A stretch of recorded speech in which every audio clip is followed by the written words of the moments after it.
ரோமரின் புஸ்தகம் 13வது அதிகாரம் 1-2 வசனத்தை வாசிக்க கேட்போம். 13வது அதிகாரம். நல்ல கவனமாக வசனத்தை படிக்கும்போது கேளுங்க, வாசிக்கலாம். எந்த மனுஷனும் மேலான அதிகாரம்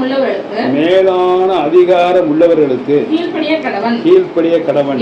ஏனென்றால் தேவனாலே அன்றி ஒரு அதிகாரமும் இல்லை. உண்டாயிருக்கிற அதிகாரங்கள் தேவனாலே நியமிக்கப்பட்டிருக்கிறது. கரங்களை தட்டி கர்த்தரை மகிமைப்படுத்துவோம். இன்னைக்கு நம்ம என்ன நினைக்கிறோம்? இவன் ஒரு பெரிய ஆளா? இவன் சொல்றதை நம்ம கேட்கணுமா? புருஷன் சொல்றதை கேட்கணுமா? புருஷன் கணவன் சொல்லி யாரை ஏற்படுத்தியிருக்கா? அதுக்கு ஒரு அதிகாரம். இவ்வளோ ஆம்பளைங்க இருக்கிறாங்க, இவனை கட்டிக்கிட்டு நான் மாரடிக்கிறேன். இவன் சொல்றதெல்லாம் கேட்கணுமா? அவனுக்கு ஒன்றுமே தெரியாது. ஒரு பள்ளிக்கூடத்தில் ஒரு வாத்தியா இருக்கிறான், வழுக்க மாட்டேன், அவன் சொட்டத்தலையன். இவன் சொல்றதை நம்ம கேட்கணுமா? இவனுக்கு என்ன தெரியும்? அப்போது தேவன் இன்னைக்கு இவன் கையில் ஆட்சி இருக்குது அப்படின்னு சொன்னால் அந்த அதிகாரத்தை யார் கொடுத்தாங்க? ஆண்டவர் கொடுத்தார். அப்போ அந்த மேலான அதிகாரத்துக்கு நம்ம என்ன பண்ணணும்? கீழ்ப்படியணும். நம்ம என்ன நினைக்கிறோம்? இவங்களுக்கு பயப்படணுமா, இவங்களுக்கு கீழ்ப்படியணுமா, இவங்கெல்லாம் ஒரு ஆளா அப்படின்னு நினைக்கும் போது தேவன் சொல்லுகிறார், எந்த மனுஷனும் மேலான அதிகாரம் உள்ளவர்களுக்கு கீழ்ப்படிய கடவன். உனக்கு மேலே ஒரு அதிகாரத்தை கொடுத்தது யாராங்க? கீழே கொடுத்துருக்கிற அந்த வசனத்தை முடிவில் கொடுத்துருக்க அந்த அதிகாரத்தை கொடுத்தது யாரு? தேவனாலே அன்றி ஒரு அதிகாரமும் இல்லை. அதை நம்ம இந்த வசனம் கேட்குற இந்த ஒரு நாள் 2 நாள் தான், அதுக்கப்புறம் என்ன பண்ணிடுறோம்? மறந்துடுறோம். நம்ம வீட்டில் பார்த்தீங்கன்னா TV, tape record, washing machine, லொட்டு லொஸ்க்கு எல்லாருக்கும் ஓட்டு சொந்த வீட்டில் இருக்கும். ஒரு முதலாளியாக இருக்கிறவன் வாடகை வீட்டில் இருப்பான், ஒரு சின்ன கடை வச்சுருப்பான். ஆனால் அந்த மாதம் பூரா சாப்பிட்றதுக்கு அந்த பணம் யார் கொடுத்தா? அந்த முதலாளி தான் கொடுப்பான். அவன் வாடகை வீட்டில் இருக்கான், ஒரு சின்ன கடை நடத்துனான். நம்ம அவன்கிட்ட வேலைக்கு போவோம். நம்ம வீட்டில் தங்கத்தால் போட்டு விளக்கமாறு கூட்டினாலும் சம்பாதிக்கிறது யார்கிட்ட வாங்குகிறோம்? அந்த வாடகை வீட்டில் குடியிருக்கிறவன்ட்டு தான். அவன்கிட்ட போய் வேலை பார்க்கும்போது, இந்தாங்க இதை கொண்டு இந்த போஸ்ட் ஹவுஸில் இந்த பணத்தை போட்டு வாங்க, இந்த ஆளை போய் பார்த்துட்டு வாங்க, ஏன் இன்னும் சரக்கு வரல கேட்டு வாங்க. இவன் இருக்கிறதே ஓட்டு வீடு, என் வீட்டில் எல்லாமே இருக்குது. என் வீட்டில் எல்லாம் சொந்த வீட்டுக்காரன், அவன் பெரியவன் மாதிரி பண்ணுறான். ஏன் இங்கே வேலைக்கு வந்த? எதுக்கு இங்கே வேலைக்கு வந்த? அவன்கிட்ட மாதம் ஜீவனத்துக்கு என்ன பண்ணுற? சம்பளம் வாங்குற. அப்படி நீ பேசிட்டு அவனை குறை சொல்லிட்டு சம்பளம் வாங்கினா அந்த காசு உனக்கு ஒட்டாது, உன்னால வாழவும் முடியாது. மேலான அதிகாரம் ஒருத்தர் கொடுக்குறான். ஒரு 10 பேர் இருக்கிறாங்க, முதலாளி வேற ஒருத்தர். அந்த 10 பேருக்கு ஒரு சூப்பர்வைசரை கொடுத்து நீ பார்த்துக்கப்பா, இப்போ இவன் சொல்கிறதா நீங்கள் கேட்கணும், அவர்கிட்ட நான் ரிப்போர்ட் வாங்கிக்கிறேன், நீங்கள் எல்லோரும் விட்டு ரிப்போர்ட் கொடுங்கன்னாக்கா சம்பளம் கொடுக்குறது முதலாளி. இவனுக்கு என்ன நான் கீழ்ப்படியணும்? இவனை சூப்பர்வைசரோட சின்ன பையலாக இருக்கான், அவனுக்கு ஏன் நான் பயப்படணும்? அவன் சொல்கிறத நான் ஏன் கேட்கணும்? இத்தனோட இருக்கான், இவன் அங்கே உட்காராத, இங்கே உட்காராத, அங்கே போ இங்கே போங்கிறான். முதலாளி என்ன சொல்லிட்டு போயிருக்கிறாரு? இவன்கிட்ட சொல்கிறத ரிப்போர்ட்டெல்லாம் இவன்கிட்ட கொடுங்க, நீங்கள் செய்கிற நடவடிக்கைகள் எல்லாத்தையும் இவன்கிட்ட கொடுங்க. இவன் எல்லா ஆலோசனையும் கேட்டு உங்களுக்கு என்ன பண்ணுவான்? உத்தரவு போடுவான், அதைப்படி செய்யுங்க. நம்மளால் அதை என்ன பண்ண முடியல? சீரணிக்க முடியல, அது ஏற்றுக்கொள்ள முடியல. உனக்கு நன்மை உண்டாகும் பொருட்டு அவன் தேவனுடைய ஊழியக்காரனாய் இருக்கிறான். நீ தீமை செய்தால் பயந்துரு போதும் அப்படின்னு பாட்டு. இப்போ நம்ம தப்பு, ஆண்டவர் சர்ச்சுக்கு ஆண்டவரை தேடி ஊழியத்துக்கு போய் நம்ம என்ன பண்ணுறோம்? பயப்படவே மாட்டோங்கிறோம். ஆண்டவர் சொல்றாரு, மோசம் போகாதிருங்கள். என்ன சொல்றாரு? மோசம் போகாதிருங்கள். தேவன் தம்மை, யார? தம்மைனா யார? அவரை. அல்லேலூயா. தேவன் தம்மை பரியாசம் பண்ண விட்டார். தேவன் தம்மை பரியாசம் பண்ண விட்டார். எதை விதைக்கிறானோ அதை அந்த வசனம் நம்ம மனசு விட்டு எப்பயும் போகக்கூடாது. அவன் தேவ ஊழியக்காரனாக இருக்கிறான். நான் தான் நியமிச்சிருக்கேன் ஊழியக்காரனா. சபைக்கு தலைவனா நான் தான் நியமிச்சிருக்கேன். சபைக்கு தலைவர் யாருங்க? ஆண்டவர் இயேசு கிறிஸ்து. அப்போது நான் அவருக்கு என்ன பண்ணணுங்க? டெய்லி கணக்கு ஒப்பு கொடுக்கணும். அவருக்கு நான் கணக்கு ஒப்பு கொடுக்கணும், எல்லா காரியத்தையும் பார்க்கணும். அப்போ மற்றவர்களை எனக்கு என்ன பண்ணணுங்க? கட்டாயமாக இல்லை, சபையை குறித்ததான காரியத்தில் என்ன பண்ணணும்? கீழ்ப்படியணும். சபையில் ஒரு உத்தரவு வந்தால் கீழ்ப்படியணும். சபையில் ஆலோசனை கேட்டால் கீழ்ப்படியணும். இது எங்கே இருக்கு? எழுதியிருக்கு, பைபிளில் எழுதியிருக்கு. கர்த்தருக்கு ஸ்தோத்திரம் உண்டாக சொல்லிக்கிறேன். உனக்கு நன்மை உண்டாகும் பொருட்டு அவ தேவ ஊழியக்காரனாக இருக்கிறான். அப்போ நன்மை யார் வாங்கி கொடுக்கணுங்க? நீ எங்கே வேணாலும் போ, வீட்டில் பைபிள் படி, என்ன வேணாலும் பண்ணு, எது வேணாலும் பண்ணு. இன்னைக்கு இந்துக்கள் என்ன பண்ணுறாங்க? கோயிலுக்கு போய் சாமி கும்பிட்றாங்க. சாமி கும்பிட்றாங்களோ இல்லையோ, ஐயர் ஏதாச்சும் ஒன்று திண்ணூறு கொடுத்தா என்ன பண்ணுறாங்க? எப்படி வாங்குவாங்க? இப்படி 2 கையில் அப்படி குமிஞ்சு வாங்குவாங்க. அந்த இடத்துல சாமி தெரியுதா? அல்லேலூயா. சாமி தெரியாதுங்க. ஐயரை பார்த்தா சாமி மாதிரி இருக்கும். ஐயர் ஒரு மாலையை கொண்டாந்து கொடுத்தா அவனை குளிச்சானா என்ன தெரியல, பயந்துக்கிட்டு என்ன பண்ணுவாங்க? வாங்குவாங்க. நீங்கள் பள்ளிவாசலில் பார்த்தீங்கன்னா ஒரு அஜரத்து வீட்டுக்கு வர இமாம் வீட்டுக்கு வராருன்னு சொன்னால் அஜரத்து உள்ளே அந்த அப்படி இருக்கும் வீடை. அங்கே 2 பத்தி கொளுத்தும், இங்கே 2 பத்தி கொளுத்தும், வீடே கமன்னு குளிக்காதன்னா அன்றைக்கி குளிச்சு சுத்தம் பண்ணி என்ன பண்ணுறாங்க? அஜரத்து போகிற வரைக்கும் அமைதியாக இருக்கும். இது தேவனால் உண்டாக்கப்பட்ட அதிகாரம், மேலான அதிகாரம். உனக்கு நன்மை உண்டாகும் பொருட்டு அவ தேவ ஊழியக்காரனாக இருக்கிறான். ஆண்டவருக்கு ஊழியம் செய்கிறான்னு நினச்சி நீ அலட்சியப்படுத்தாத, அவனை பற்றி பேசாத. உலகத்துக்கு சொன்னார், அப்புறம் பொதுவாக சொன்னார், இப்போ ஊழியத்துக்கு சபையை குறித்து சொல்கிறாரு. அவன் உனக்கு நன்மை உண்டாகும் பொருட்டு தேவ ஊழியக்காரனாக இருக்கிறான். நீ தீமை செய்தால் பயந்துரு. போதும். இப்போ தேவ ஊழியக்காரனுக்கு நீ பயப்படணுமா பயப்படக்கூடாதா? பயப்படாதேங்கிறார். பயப்படாத, நான் உனக்கு அவனை என்ன பண்ணி உனக்கு ஊழியக்காரனா வச்சிருக்கிறேன். நீ பயப்படாத. நீ எங்கே தேட? யாரை தேட வந்த? ஆண்டவரை தேடி வந்த. ஆண்டவரை தேடி தானே நீ பயப்படாத. ஆனால் இங்கே கீழே சொல்கிறாரு, வாசிங்க. நீ தீமை செய்தால் பயந்துரு. போதும். நீ ஊழியக்காரனை குறித்து பேசியோ, சபையை குறித்து பேசியோ, வம்பிழுத்து விட்டோ, பொல்லாப்பு செஞ்சோ, பொய் சொன்னா என்ன பண்ணணும்? பயந்துருக்கணும். இப்போ நம்ம பயப்படாதபடி இருக்கணும்னா நம்ம இந்த காரியத்தை என்ன பண்ணக்கூடாது? செய்யக்கூடாது. ஆனால் நீ ஏன் பயப்படுற? நீ கர்த்தரை தேட வந்திருக்கிற. நான் ஒரு மேலான அதிகாரத்தில் வச்சிருக்கிறேன். அவன் சொல்றது மட்டும் கீழ்ப்படி. இந்த இதை செய்யுங்க, இந்த ஊழியத்துக்கு போங்க, இந்த ஊழியத்துக்கு வாங்க, இப்படி பண்ணுங்க, இப்படி ஜெபம் பண்ணுங்கன்னு சொல்லி தர்றாரு. அதை மட்டும் என்ன பண்ணுங்க? கேளுங்க. ஆனால் தப்பு செஞ்சா என்ன பண்ணிடு? பயப்படு. இப்போ நம்ம டெய்லி தப்பு செய்யறோமா? தப்பு செய்யாமல் இருக்குமா? டெய்லி பண்ணுறோம். எவ்வளோ வசனம் கேட்டாலும் பண்ணுறோம். என்ன செஞ்சாலும் தப்பு செய்கிறோம். அப்போ தப்பு செஞ்சா என்ன பண்ணணும்? பயந்துரு, கீழ்ப்படி. கர்த்தருக்கு ஸ்தோத்திரம். அதிலே வாசிங்க. பட்டயத்தை தேவ ஊழியக்காரனாக இருக்கிறான். நீ தீமை செய்தால் பயந்துரு, பட்டயத்தை விருதாய் பிடித்திருக்கவில்லை. போதும். நல்லா கவனிக்கணுங்க. என் கையில் கத்தி இருக்கா? அல்லேலூயா. அப்போ பட்டயத்தை அவன் விருதாய் பிடிக்கவில்லை. நீங்க பைபிள் பிடிக்கிறதுக்கு நான் பிடிக்கிறதுக்கு வித்தியாசம்னா இப்படி பிடிக்கிறது இல்லைங்க. இந்த வசனம் ஏன்குள்ள இருக்கிறதுக்கு உங்களுக்குள்ள இருக்கிறதுக்கு வித்தியாசம் இருக்கு. அவன் பட்டயத்தை விருதாய் பிடிக்கவில்லை.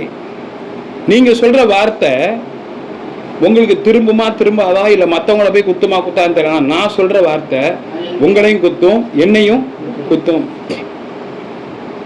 கர்த்தருடைய வார்த்தை இருபுறம் கருக்குள்ள பட்டயமா இருக்கிறது.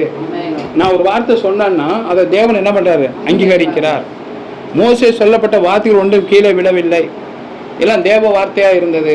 அவன் ஜபிச்ச ஜபம் எல்லாமே ஒன்று கூட கீழே உள்ளது, எல்லாமே ஆசீர்வாதமா இருந்துச்சு. இந்த அழகா சொல்ற ஊழியக்காரன் பட்டயத்தை விருதாய் பிடிக்கவில்லை. வாசிக்கலாம். தீமை செய்கிறவன் மேல் கோபாக்கினை வர பண்ணும்படி அவன் நீதியை செலுத்துகிற தேவ ஊழியக்காரனாய் இருக்கிறானே. இந்த இடத்துல ஏதாச்சும் புரிஞ்சா சொல்லுங்க, புரியலன்னு நான் சொல்றேன்.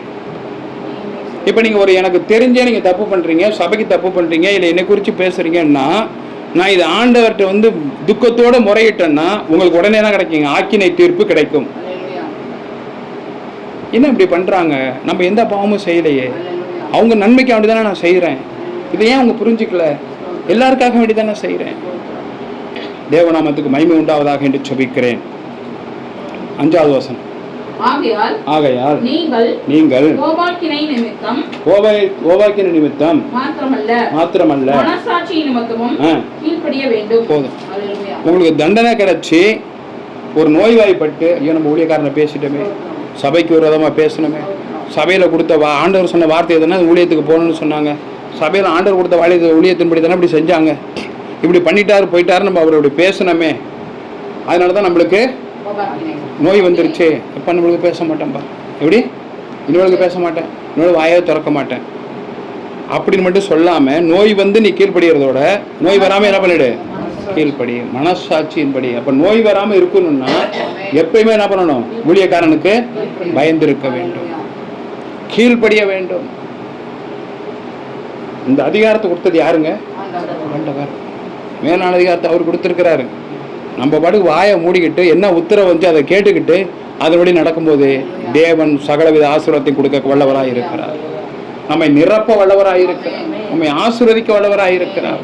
கர்த்தர் கூட இருக்கிறார். தேவநாமத்துக்கு மகிமை உண்டாகட்டும் சொல்லிக்கிறேன். 6வது வசனம். இதற்காகவே நீங்கள் வரியையும் கொடுக்கிறீர்கள். அவர்கள் இந்த வேலையை பார்த்து வருகிற தேவ ஊழியக்காரராய் இருக்கிறார்களே. அல்லேலூயா. இதற்காக நீ என்ன கொடுக்குறீங்கன்னா மாசத்துல என்ன காணிக்கை கொடுக்குறீங்க, தசம பாகம் கொடுக்குறீங்க. இதற்காக தான் நீங்க வந்து உங்களுக்கு நன்மை உண்டாகும் பொருட்டு அவன் யாரா இருக்கான்? அதுக்காக உங்களுக்கு என்ன கிடைக்குது? நன்மை கிடைக்குது. நன்மை கிடைக்கிறனால தான் என்ன பண்ணீங்க? வரி செலுத்தணும். இது கட்டாயமா நீங்க கொடுக்குறீங்க. அதை படிங்க மறுபடியும்.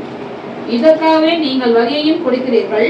அவர்கள் இந்த வேலையை பார்த்து வருகிற தேவ ஊழியக்காரராய் இருக்கிறார்களே. இந்த வேலைன்றது வேலை கிடையாது, தேவ ஊழியக்காரனாய் ஊழியம் செய்கிறார்களே. கரங்களை தட்டி கர்த்தரை மேம்படுத்து. அப்போ நான் வந்து உழைச்சா, ஆண்டவருக்குன்னு உழைச்சாதான் எனக்கு என்ன கிடைக்குங்க? சாப்பாடு. இப்படிப்பட்ட காரியங்கள் எல்லாமே தேவனுக்கு அருவருப்பானவைகள். அதை சொல்றாரு கடைசியில. ஆகையால் யாவருக்கும் செலுத்த வேண்டிய கடமைகளை செலுத்துங்கள். யாவருக்கும் செலுத்த வேண்டிய கடமைகளை செலுத்துங்கள். எவனுக்கு வரியை செலுத்த வேண்டியதோ அவனுக்கு வரியையும். போதும். எவனுக்கு வரியை செலுத்த வேண்டியமோ, யாருக்கு வரி கொடுக்கறேன்னு சொன்னாங்க? அரசாங்கத்துக்கும் வரி கொடுக்கணும், ஊழியக்காரனுக்கும்.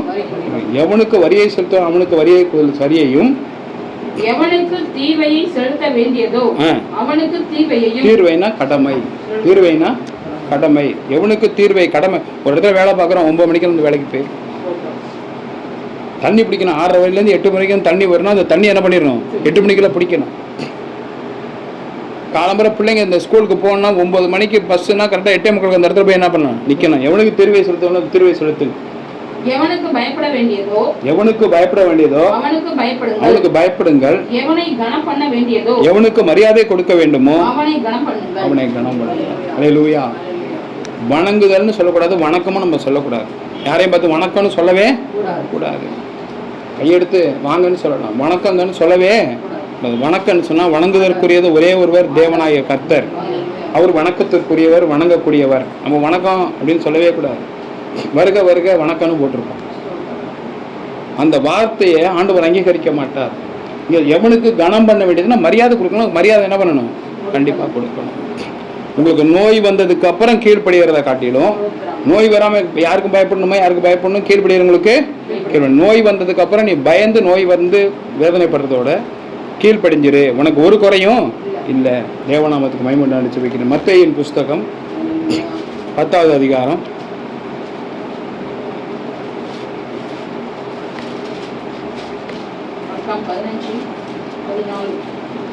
10வது அதிகாரம் 27வது வசனம்.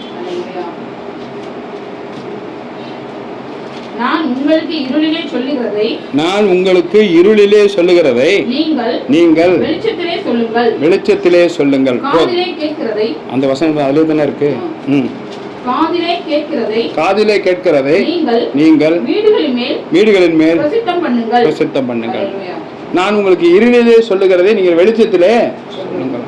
இருளில் சொல்றதுன்னா ஆண்டவர் என்னங்க இருட்டில் எப்போங்க சொல்றாரு?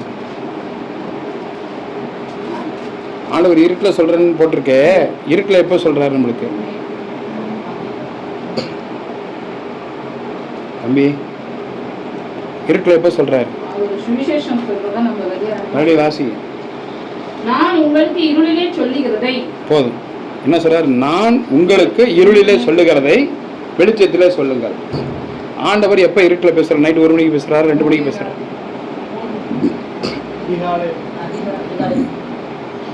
இங்க அந்த அர்த்தம் கிடையாது. இருளிலே சொல்றேன்னா வேதத்தின்படி உங்கள்கிட்ட பேசுறாரு இல்லையா? அல்லேலூயா. யாருக்கும் தெரியாம பேசுறதுக்கு பேர் என்னங்க? இருள். இப்போ நம்ம தெரியாம ரகசியமா பேசிக்கிறோம். ஃபோன்ல பேசுறது கூட மற்றவங்களுக்கு என்ன பண்ணும்? பக்கத்தில் ஒன்று கேட்கும். தனியாக உட்காந்து என்ன பண்ணுறோம்? இது நாளைக்கு செய்யாத, போகாத அப்படி சொல்லி பேசுகிறோம் இல்லையா? அப்படி மறைமுகமாக பேசுறது பேர் தான் என்னங்க? இருளில். அப்போ நம்ம இருதயத்தோடு தேவன் பேசுகிறார். நீ உட்காந்து பைபிள் படிச்சுக்கிட்டே இருக்கிற, கடன்னு வாசிக்கிற. ஒரு நாளைக்கு 3 அதிகாரம் படிக்கிறவங்க கைத்துக்கு போகும். 2 அல்லேலூயா. தயவுசெய்து சொல்கிறேன், 2 அதிகாரம் நினச்சி பைபிள் வாசி. இல்லைன்னா நீ கிறிஸ்தவங்கிறதுக்கு அர்த்தமே கிடையாது. சும்மா வந்துட்டே போனீங்கன்னா அப்படியே கடைசி வரைக்கும் வந்துட்டு போகிற மாதிரி ஆகிடும். ஒன்றும் ஞாபகத்தில் நிற்காது, மனசில் நிற்காது. தேவன் உன்னோட பேச மாட்டார், தரிசனமும் கிடைக்காது. குறைச்சலாக 3 அதிகாரம் லிடியால் படிச்சிருக்கோம். என்னை கேட்காதீங்க, அது நானாச்சு கர்த்தராச்சு. நான் எவ்வளோ படிப்பேன்னு ஆண்டவருக்கு தெரியும். எப்பவுமே பைபிள் தான் நம்மளுக்கு சோறு. அப்போ 2 அதிகாரம் வச்சு என்ன பண்ணணுங்க? படிக்கணும். அப்போ இருளிலே சொல்லுகிறதை நீ வெளிச்சத்திலே சொல்லுங்கிறாரு. அப்போ மனசோட பேசுறது, பைபிளில் பேசுறது, தனிமையாக இருக்குன்னு பேசுகிறாரு இல்லையா? அது வெளிச்சத்தில் சொல்கிறதுனா என்னங்க? வெளிச்சத்தில் உட்காந்து சொல்கிறது இல்லை, மற்றவங்களுக்கு சுவிசேஷத்தை சொல்லு. அல்லேலூயா. நீ இத்தனை வருஷம் வந்து எத்தனை ஆத்மா கொண்டாந்து சேர்த்தேன், எத்தனை பேருக்கு சுவிசேஷம் சொன்னேன். அப்போ இங்கே கேட்குற வார்த்தையெல்லாம் கீழ்ப்படியணும், மேலான அதிகாரத்தை கீழ்ப்படியணும், ஊழியக்காரனுக்கு கீழ்ப்படியணும்னு சொல்லும்போது நீ யாருக்கு போய் நீ சுவிசேஷத்தை சொன்ன? எத்தனை ஆத்மாவை கொண்டாந்து சேர்த்தேன்? இருக்கிற ஆத்மாவை கெடுக்கிறதுக்கும் களைச்சி விடுறதுக்கு தான் நீ என்ன பண்ணுற? இருக்கிற ஒரு ஆத்மாவை நீ களைச்சி விட்டியன்னா உன் குடும்பம் 3 வருஷத்துக்கு பிரிஞ்சு கிடக்கும். ஆண்டவர் சொல்லியிருக்காரு வெளிப்படுத்தலாம் 3.5 வருஷம்ன்றார். நான் குறிப்பாக சொல்கிறேன் 3 வருஷம். ஒரு ஆத்மாவை நீ கெடுத்து ரகசியமாக பேசி ஊழியக்காரனை பற்றி ஆத்மாவோட உட்காந்து பேசுனீன்னா 3 வருஷம் உன் குடும்பம் பிரிஞ்சிடும். புருஷனும் பொண்டாட்டியுமோ, பிள்ளையும் மனைவியுமா, மகளும் மருமகனுமோ, இல்லை மகனும் மருமகளுமோ பிரிஞ்சிடுவாங்க. சேராது, ஜாக்கிரதையாக இருந்துக்கோ.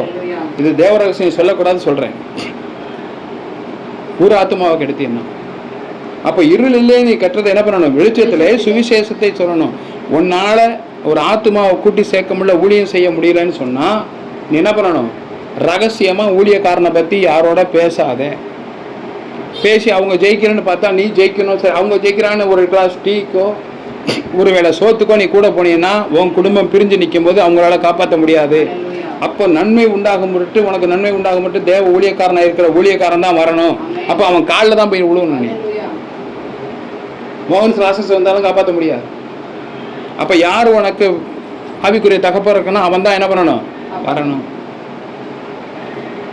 யாராச்சும் தூரம் ஆலோசனை என்ன நடக்குதுங்க, என்ன பண்ணுறாங்க, எத்தனை பேர் வர்றாங்க தெரியுமா? ஃபோன்லையோ நேராகவோ நீ உட்காந்து பேச பேச உனக்கு முதுகுல ஆண்டவர் டின்னு கட்டிக்கிட்டு இருக்காருன்னு நினச்சிக்க. வெயிட்டு பாரமாக போயிடும். ஒரு கழுத முதுகுல உப்பை வச்சு ஒரு தண்ணிக்குள்ளே தள்ளிவிட்டா என்னங்க ஆகும்?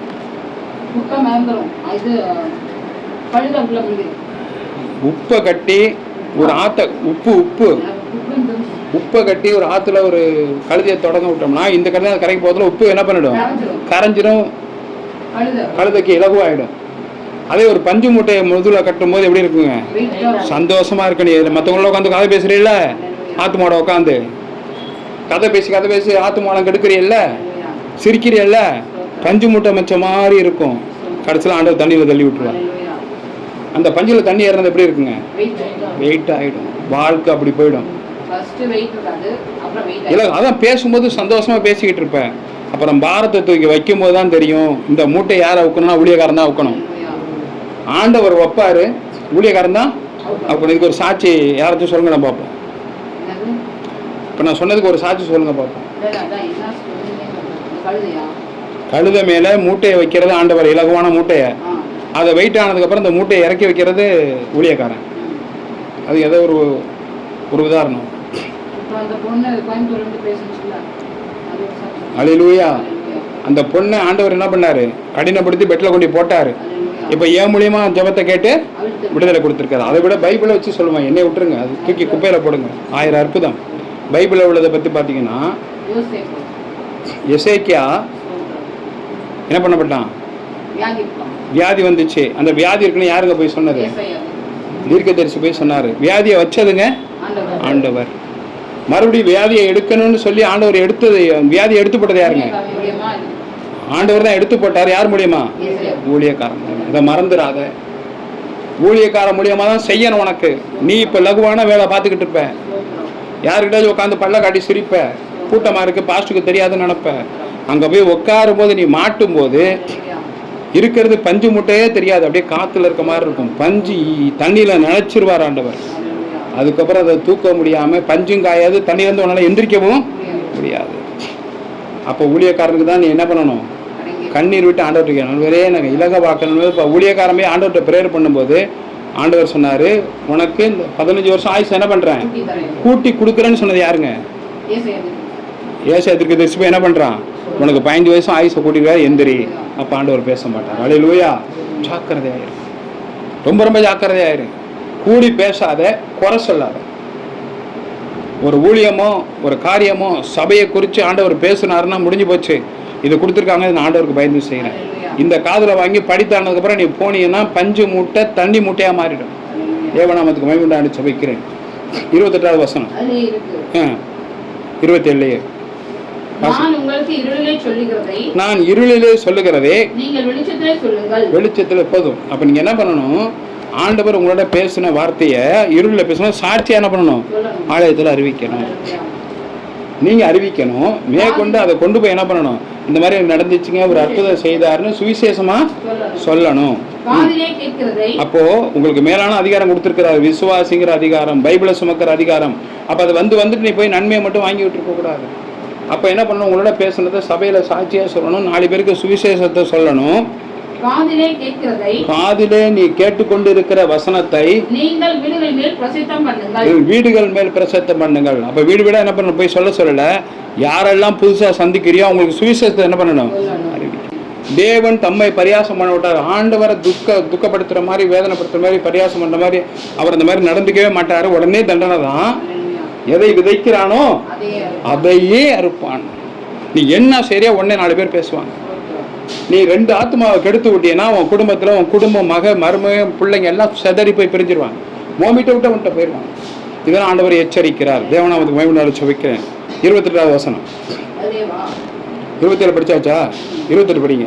ஆத்மாவை கொல்ல வல்லவர்களாயிராமல், நல்லா கவனிக்கணும், ஆத்துமாக்களை கொல்ல வல்லவர்களாய் இராமல் சரீரத்தை மாத்திரம் கொல்லுகிறவர்களுக்கு பயப்பட வேண்டாம். போதும். ஒருத்தன் கத்தி எடுத்து குத்த வராங்கிறான், குத்துனா குத்திட்டு போ, என் உயிர் யார் கையில இருக்கு, ஆண்டவர் இருக்கு. நான் எந்த தப்பும் பண்ணல. இன்னைக்கு நான் அப்படிதான் நிக்கிறேன், எந்த தப்பும் பண்ணல. உன்னால என்ன பண்ண முடியுமோ பண்ணிட்டு போ. எனக்காக யுத்தம் பண்றது யாருங்க? ஆண்டவர். யாத்திராகம் 14:14 உனக்காக சும்மா இருக்கிற உனக்காக நான் யுத்தம் பண்ணுவேன். எனக்கு முன்னாடி ஆண்டவர் 2 தேவதூர்களை பட்டயத்தோட, ஒரு பட்டயம் பார்த்தீங்கன்னா 34 கிலோ வெயிட். அது நம்மளால தூக்கி கூட பெறட்ட முடியாது. கரிகால சோழன் 12 கிலோ வெயிட் உள்ள கத்தி எடுத்து சண்டை போட்டிருக்கான். ஆண்டவர் தேவரிடம் 34 கிலோ வெயிட் ஒரு பட்டயத்தை அப்படி எடுத்து வீசினாக்க 8 அடி நீளம், 10 தலை உருளும். என்ன வேணாலும் பண்ணிட்டு போ. வாசிக்கலாம். ஆத்துமாக்களை கொல்ல போதும். அப்படின்னா நீ ஆத்துமாவை கெடுக்கிறவளா இருக்காத, ஆத்துமாவை கெடுத்து போடாத, குசு குசுன்னு பேசாத, கூடி சொல்லாத. உனக்கு என்ன அதிகாரம் கொடுத்தா அதை மட்டும் செய்ய. போய் பஞ்சாயத்து பண்ணி சிரிச்சுக்கிட்டு உட்காந்துட்டு கூத்தடிக்காத, ஊழியக்காரனை பத்தி பேசாத. ஆத்துமாக்களை கொல்ல வல்லவர்களாய் இராமல் சரீரத்தை மாத்திரம் போதும். அப்போ அவங்களால என்ன முடியும், மிஞ்சி போனா ஒரு மண்டையை உடைப்பாங்க, ஒரு கத்தி எடுத்து குத்துவாங்க, ஒரு சரீரத்தை என்ன பண்ணுவாங்க, வெட்டுவாங்க. ஆத்மா யார் கையில இருக்குங்க? ஆண்டவருக்கு பரலோகம் போயிடும். இராமல் ஆத்மாவையும் சரீரத்தையும் நரகத்திலே அழிக்க வல்லவருக்கே பயப்படுங்கள். அல்லேலூயா. ஆத்மா சரீரம் எல்லாத்தையும் அழிச்சு எங்க கொண்டு வரான். நீ இப்படி இருந்தியன்னா, இப்படி குசுகுசுன்னு பேசி கூத்தடிச்சு குமாரம் போட்டியன்னா, உன்னைய கொண்டு போட்டு பரலோகத்துக்கு அனுப்ப எங்க போட்டுருவாருங்க? அழிப்பேன்னு போட்டுக்க, அழிச்சு நரகத்துக்கு அனுப்பிடுவேன். இதை தொடர்ச்சி அடுத்த வாரம் தொடர் எழுந்து நிற்போம். மாறணும், சும்மா அப்ப மட்டும் இல்லை, மாறணும். கேட்கணும் ஆண்டவர்கிட்ட, நான் மாறணும் ஆண்டவரே, நான் மாறணும்ப்பா, கேளுங்க பார்ப்போம். நான் மாறணும் ஆண்டவரே, கண்டிப்பா நான் மாறணும்ப்பா, கேளுங்க பார்ப்போம். மனதுருகி கேளுங்க. யாரை குறிச்சும் பேச மாட்டேன். நீங்க தான் ஊழியத்துக்கு அழைச்சிட்டு போனீங்க. எல்லா கஷ்டம் பாடுகளுக்கும் அதில் சம்பந்தம் உண்டு. நீங்கள் தான் சொல்கிறீங்க. சபையை குறித்து யார்ட்டையும் பேச மாட்டேன்ப்பா. ஆத்மாக்களை, சபையில் இருக்கிற ஆத்மாக்களை கெடுக்கும்படியான வார்த்தை நான் செய்ய மாட்டேன். யாருக்கும் நான் பயப்பட மாட்டேன்ப்பா. உண்மை தவிர யாருக்கும் பயப்பட மாட்டேன். நான் ஊழியம் செய்யணும் ஆண்டவரே. வருஷம் ஊழியத்துக்கு போகணும். வருஷம் நம்மளுக்கு ஊழியத்துக்கு போக சொல்லுவேன்னு சொல்லி இருக்கிறார் ஆண்டவர். கஷ்டமோ நஷ்டமோ ஊழியத்துக்கு போகணும்ப்பா. இன்னைக்கு போயிட்டு வந்த அந்த ஐக்கியத்தின்படி ஆண்டவர் நம்மை ஆசீர்வதிக்க போகிறார். இந்த 7 வருஷத்துக்கு அப்புறம் ஐக்கியம் கொடுத்து ஆசீர்வதிக்க போகிறார். எந்த தடையும் வராது. ஆண்டவர் ஆசீர்வதிக்க போகிறார். அதற்காக ஸ்தோத்திரம் ஆண்டவரே. வந்தவர்கள் வந்த வண்ணமாய் போகாதபடி நிரப்பி அனுப்புங்க. இரத்த கொடியில் மறைத்துக் கொள்ளுங்க. கர்த்தர் கூட இருக்க முடியாது சுபிக்கிறேன்.